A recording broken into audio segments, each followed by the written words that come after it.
What's up guys? Today we're going to be checking out another ultra short throw projector. This is the LG HU715. Shout out to Robert and the crew over at Value Electronics for sending this over to me for review. So let's get this thing unboxed. But in the box we get some documentation there, quick setup guide and all that. Here is the power cable. And here is LG's magic remote. And here it is. This looks like a mini version of the HU85, which was a lot bigger than this. Size-wise, this measures 21 inches wide by 12.5 inches deep by only 6 inches in height. And it weighs 26.4 pounds. So up front, we get the large soundbar up front, which is a 40 watts, so 20 watts per each side for some stereo speakers. And there's also a woofer inside as well to give you some nice robust sound, which we'll take a listen to later. And on the top is the lens, which does have a motorized focus, so you can project a screen from 80 to 120 inches. So around back for inputs, we get a LAN connection, optical digital out, 2 USB ins, and then we get 3 HDMI 2.1 compliant HDMI inputs, which do support ALLM for the video gamers out there. And this will transfer up to 24 gigabits per second. So it's not true HDMI 2.1, which supports 48 gigabits per second. This is not a native 4K projector. This does use the TI DLP chip. I think it's the 0.46 chip. So it is going to be upscaling, although you will get a full resolution of 8.29 million pixels on screen. So you will get true 4K resolution. It's just not native 4K resolution. Unfortunately, just like last year's model, the HU85, this does not support 3D content. So if you are a 3D fan, maybe this projector is not for you. But let's go ahead and get this thing set up in the theater, and I'll give you some thoughts and impressions. The projector will be placed in my dedicated theater, projecting on a Stewart Filmscreen Harmony G2. It's an acoustically transparent screen with a gain of 0.7, so it should help a little with the black levels. The size is about 100 inches and the projector is roughly 6.5 inches from the screen. Once you run through all of the initial setup when you power on the projector, it'll be taken to the home screen, which you can see you have some recommended videos here. Get your app list in the second row. Your inputs, YouTube apps, recommended Amazon Prime apps, Apple TV recommended apps, recommended shows, and some new releases here on the very bottom. So this does look a little bit different from the last WebOS version that we got. But let's go ahead and just check out some of these settings. Tapping on the menu button, it'll bring up some shortcuts. First option is the picture mode. Right now I've got it on filmmaker mode, but there are filmmaker mode, there's brightest, expert bright, expert dark, vivid, standard, cinema, sports, game optimizer, and then we are back to filmmaker mode. Next section is your sound out, game optimizer, sleep timer, network, projection mode, all settings, and then you can edit this menu. So let's just go quickly take a look at some of these settings. First option we're going to take a look at is the picture settings. This is the picture presets. Once again, aspect ratio, there's user selection, auto or off.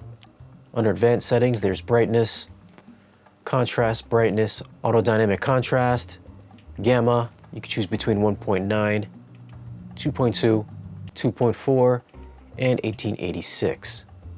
And here is the black level adjust. You can keep it on auto, limited, or on full. This is a new section. If you're coming from the older projector, this is the adaptive contrast setting and the auto brightness setting. This has a built-in light sensor which automatically adjusts the brightness of the screen. For color, you've got color depth, tint, color gamut, fine tuning, which you can choose between user selection, and you can adjust the saturation, tint, adjust the luminance, or you can reset everything here. For white balance, you've got a few different modes. You've got a 2-point calibration, 10-point, or 22-point. So if you do have some calibration tools, some measurement tools, you can take advantage of all of these settings here. And for color temperature, there's cool, medium, and there's warm. Over to the sound selection. Right now I've got it hooked up to my processor, so right now we're going out through HDMI into the processor. But for sound out, you can choose either the projector, wired, use wireless speakers, or you can use multiple speakers. Under advanced settings, you got balance, equalizer, automatic volume adjustment, match screen and sound, which is your delay, select audio input, audio format. So for HDMI 1, which we have it hooked up to the Panasonic Blu-ray player, we are bit streaming out, or you can choose PCM. And for the LG sound system mode, there is a projector sound mode share, which will play various sound modes applied to the projector speaker on the soundbar connected to the HDMI ARC. So this is only compatible with compatible LG soundbars and speakers. And there's soundbar mode control, LG sound sync, and digital sound output. You can choose between PCM, auto, or pass-through. This of course has eARC support, and that is it for the sound settings.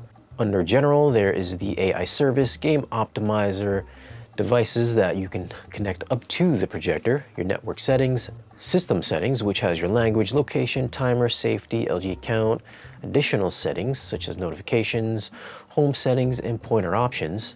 And then you can reset everything here.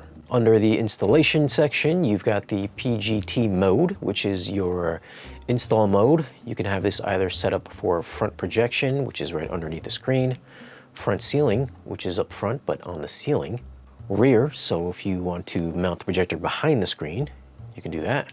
And then there is rear ceiling. But for this purpose, we are going to keep it on front.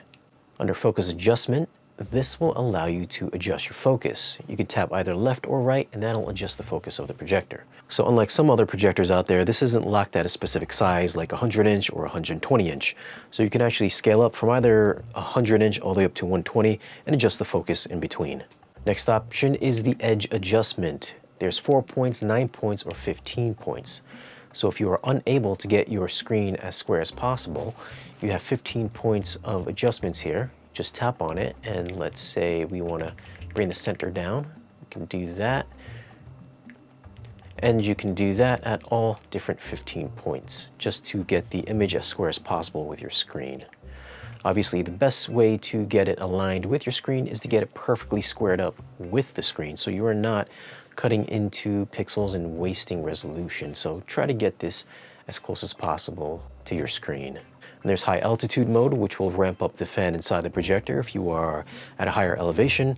And for remote control power, you can choose either projector plus TV or just projector only.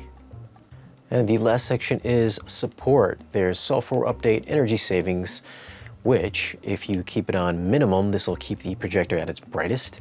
If you keep it on maximum, that'll cut energy consumption, which will also dim down the projector's light output. So you're going to want to keep this on minimum. And there's quick help, screen self-diagnosis, and sound self-diagnosis, and privacy and terms. And that is pretty much it for all of these settings in the projector. First app we're going to check out is the YouTube app. So as you can see in the upper corner, this does support HDR, and if we go on into the settings, you can see that it does support 2160, 60 frames per second, and HDR. So the YouTube app does support 4K and HDR.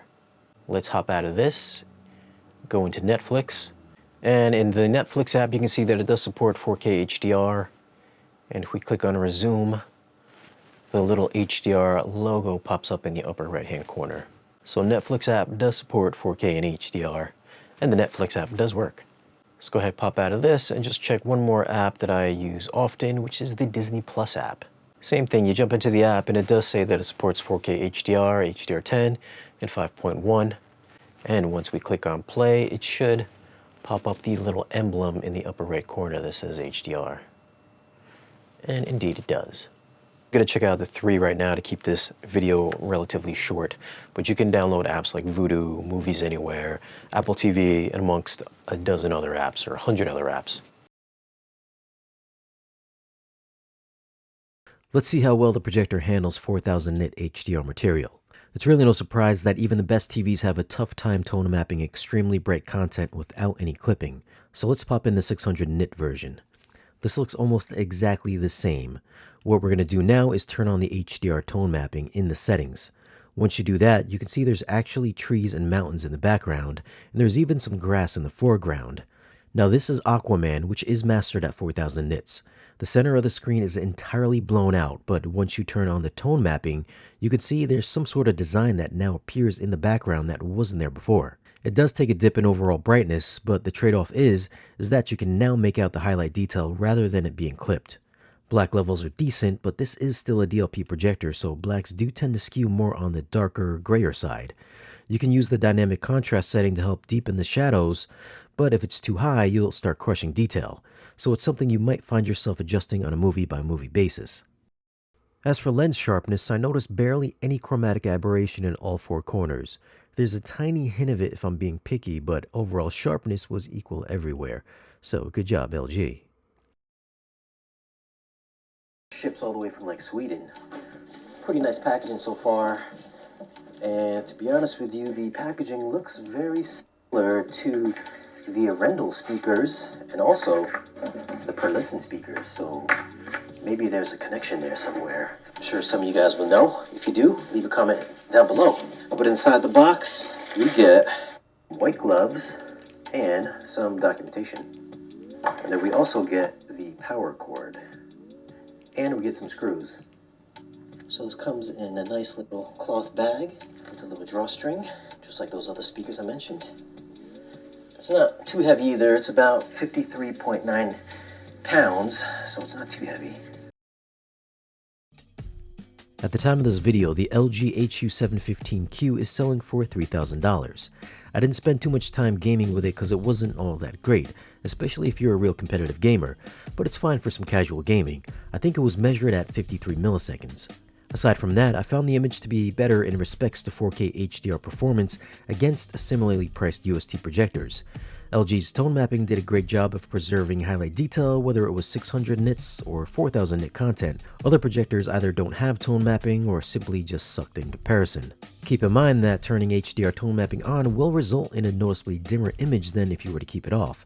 So if you're looking for maximum HDR pop, having tone mapping on will make the projector look more like 4K SDR. You could try using the dynamic contrast to add a little more sparkle to the specular highlights, but it's still a bit dimmer than turning off the HDR tone mapping altogether. The black levels are what I expected from a $3,000 DLP projector. If you're watching 239 content with black bars, you'll notice that the bars skew more as a really dark gray rather than black.